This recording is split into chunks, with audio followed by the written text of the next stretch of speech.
سهير بنت بتحب الآثار والأنتيكات الأثرية، وفي يوم وهي بتتجول في سوق أثري قديم شد انتباهها محل من محلات إن عنده إكسسوارات أثرية، فدخلته وشد انتباهها طوق أثري. الله ايه الجمال ده، لو سمحت سعر الطوق ده كام؟ شكلك بتفهمي في الآثار، مش كل الناس تعرف قيمة الأنتيكات والجمال ده. فعلا أنا محبة للآثار جدا. ها ما ردتش عليا، سعره كام؟ واوعى تقولي إن هو مش للبيع وغالي عليكي والجو ده، لو قلت كده هطب ساكتة هنا واجيب لك بقى مصيبة.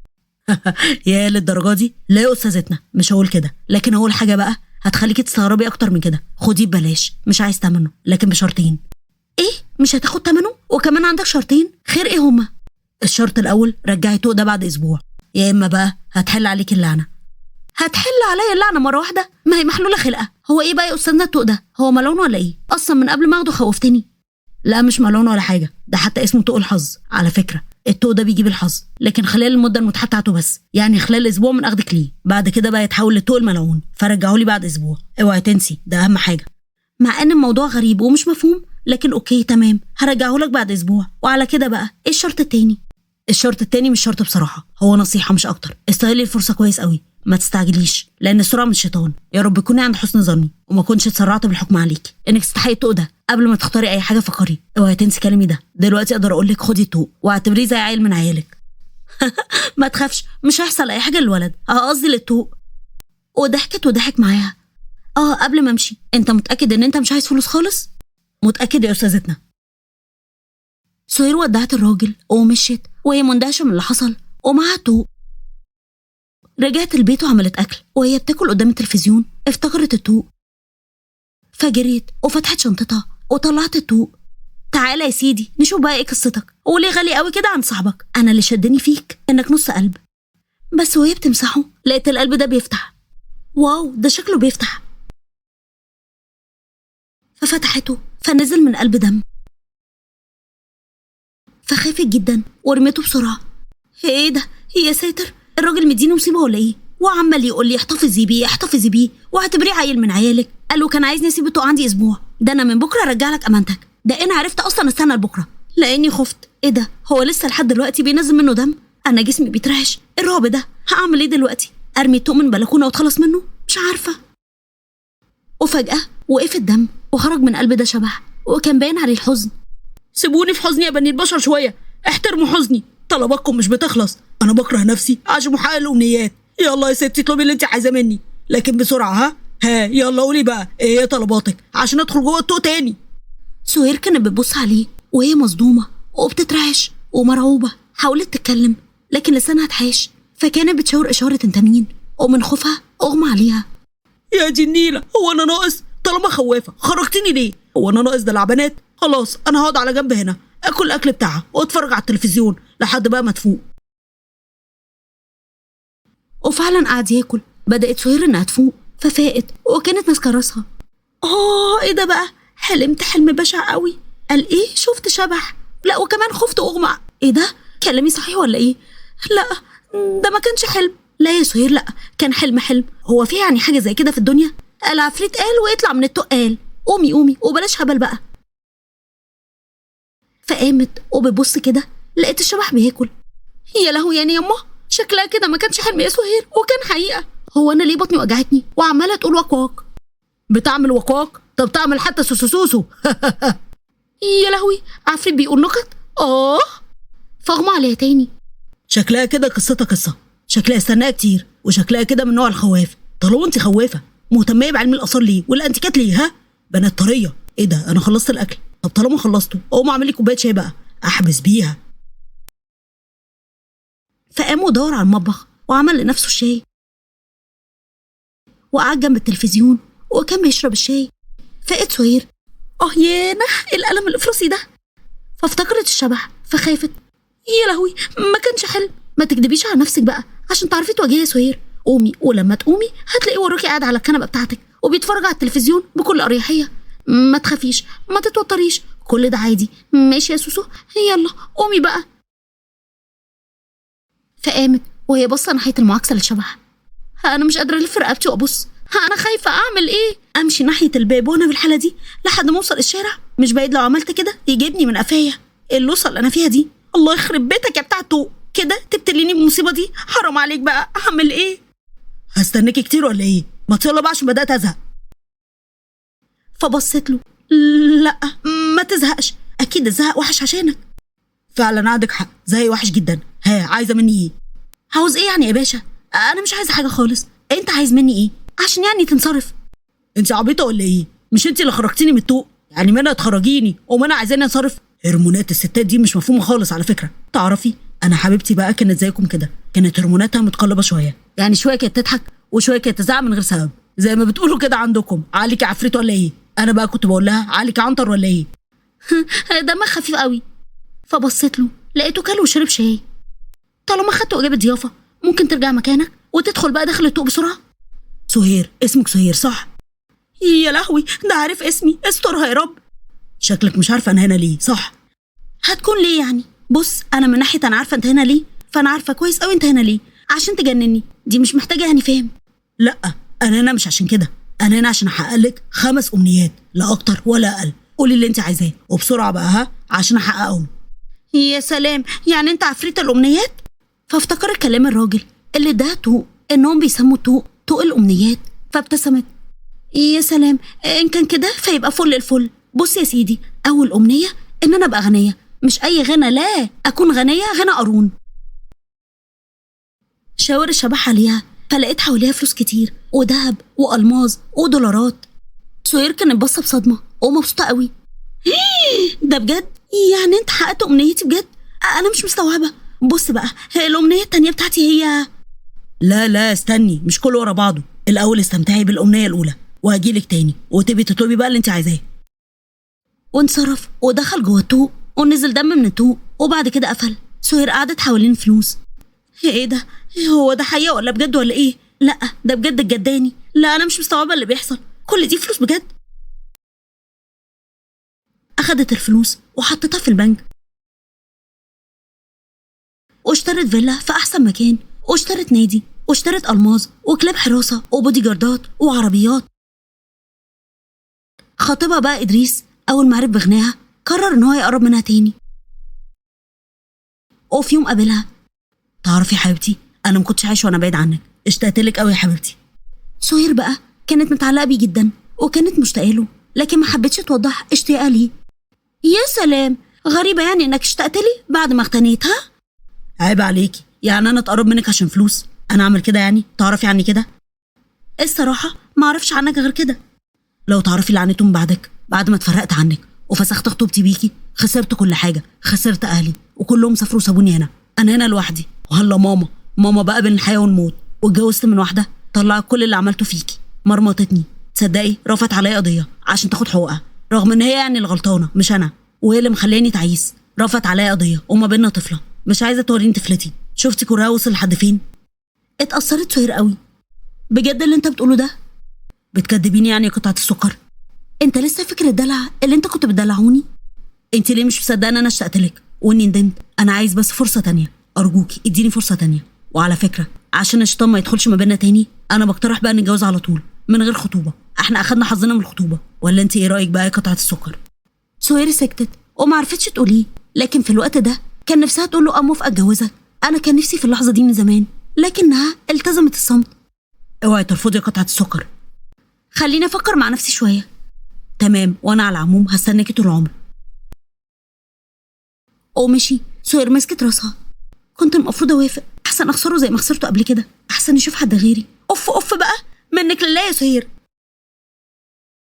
ظهر الشبح من الطوق. يوه، هو ده وقتك؟ في حد بيطلع بالطريقه دي؟ كنت هتوقف قلبي. الله، لازم بعد كده تبقى تعمل مقدمات. ميعاد الامنيه التانيه جه. ايه هي امنيتك التانيه يا برنسيسه؟ عايزه فلوس ودولارات وذهب، ويا بقى لو فيها اوتو مرجان. يا اوتو مرجان مره واحده؟ مش انتي طلبتي الطلب ده المره اللي فاتت؟ هو ما ينفعش اطلب الطلب اكتر من مره؟ ينفع طبعا. طب طالما ينفع يبقى انا عايزه فلوس. شاور الشبح عليها، فالفلوس والذهب والدولارات مليوا الاوضه اللي كانوا واقفين فيها. قعدت حوالين فلوس. الله، دول اكتر بكتير من المره اللي فاتت.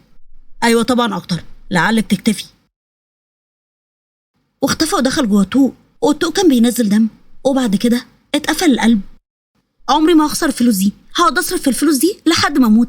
انا كده بقى ضمنت عمري، وعمري ما هعيش فقر تاني. وفي الوقت ده اتصل بيها ادريس، فقالت لنفسها كده انا فزت بالدنيا وبقى معايا فلوس، وادريس حب عمري رجعلي. عايزه من الدنيا ايه اكتر من كده؟ فردت عليه: ادريس انا موافقه جدا ان انا اديك فرصه تانية. الله، انا مش هصدق نفسي. انا مش هخليكي تندمي على قرارك ده. ايه رايك بقى يا قطعه السكر؟ نعمل حركه ما عملهاش حد قبل كده. خير، ايه هي الحركه دي؟ كنت بقول يعني ايه رايك نتجوز النهارده؟ ادريس انت بتقول ايه؟ ازاي ده يحصل؟ فكري وما ترفضيش بقى بسرعه كده. سكتت سهير شويه وخافت يحصل اي حاجه ويبعد عنها زي ما عمل قبل كده. تمام، موافقه يا ادريس. ياه، انا اسعد انسان في الحياه يا قطعه السكر. بعد ما قفلت معاه: هعمل ايه بقى في الفلوس والدهب ده؟ انا فرحي بكره، مش هلحق احطهم في البنك. اعمل ايه دلوقتي؟ ايوه، احطهم في الخزنه اللي في اوضه نومي. وبالفعل حطت كل حاجه في الخزنه. وبالفعل اتجوزت هي وادريس. وبعد الفرح وهي وادريس نايمين، قام ادريس عشان يشرب ميه، فشد انتباهه الخزنه. ايه الخزنه دي؟ اختنت منين البت دي؟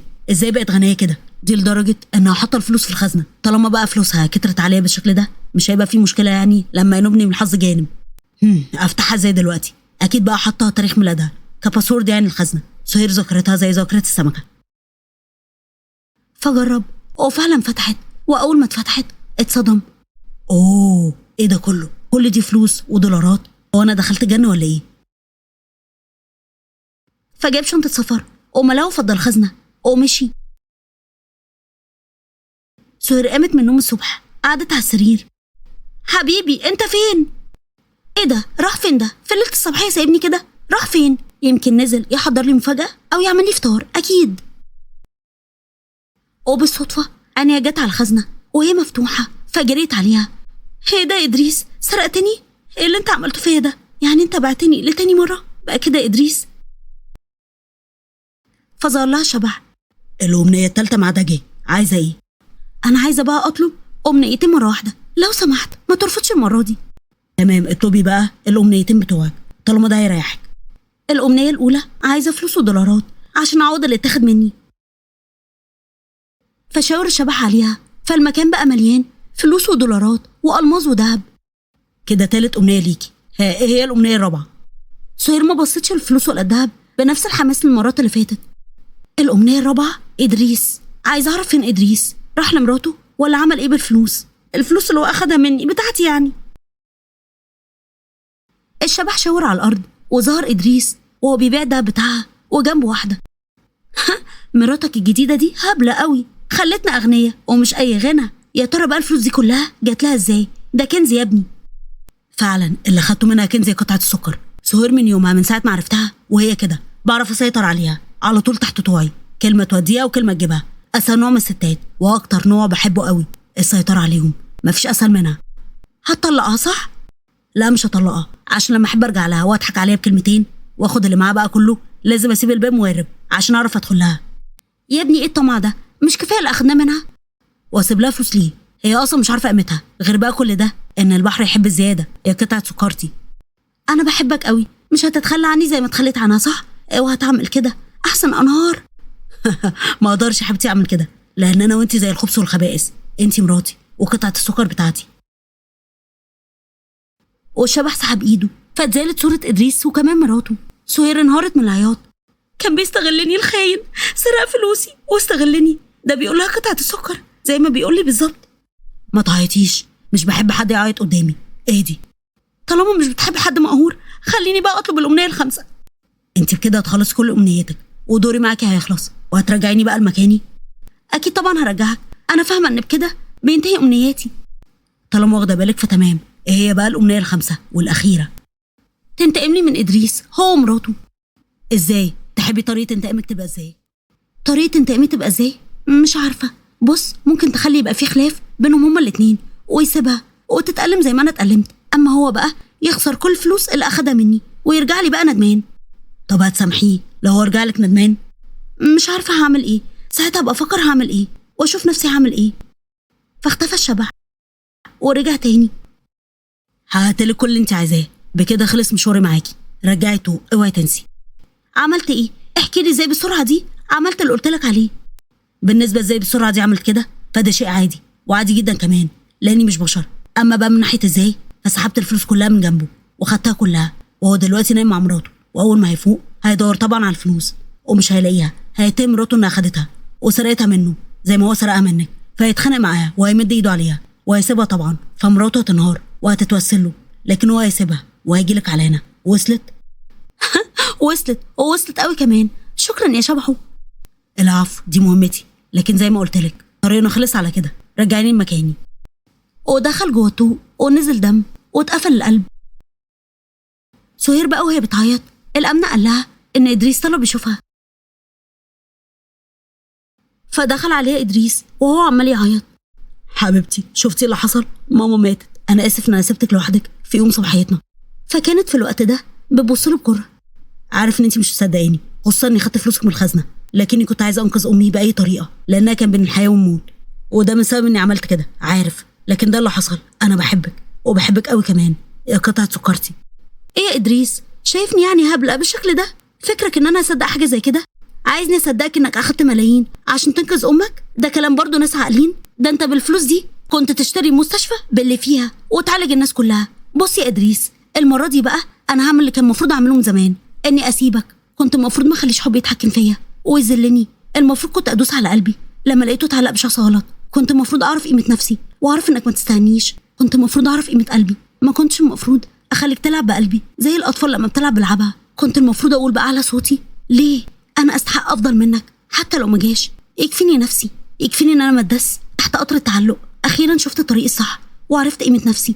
اخيرا عرفت ان انت لا شيء وانا اللي كنت مكبراك في عيني. انت ما تستاهلش غير الظلام والوحده، وعقابك بقى ان انت تبقى وحيد، لان ظلم القلوب مختلف عن اي ظلم. دلوقتي بقى اقدر اقول لك بقى على صوتي، اطلع بره، مش بره بيتي، لا اطلع بره حياتي، شوف امثالك وكمل حياتك معاهم.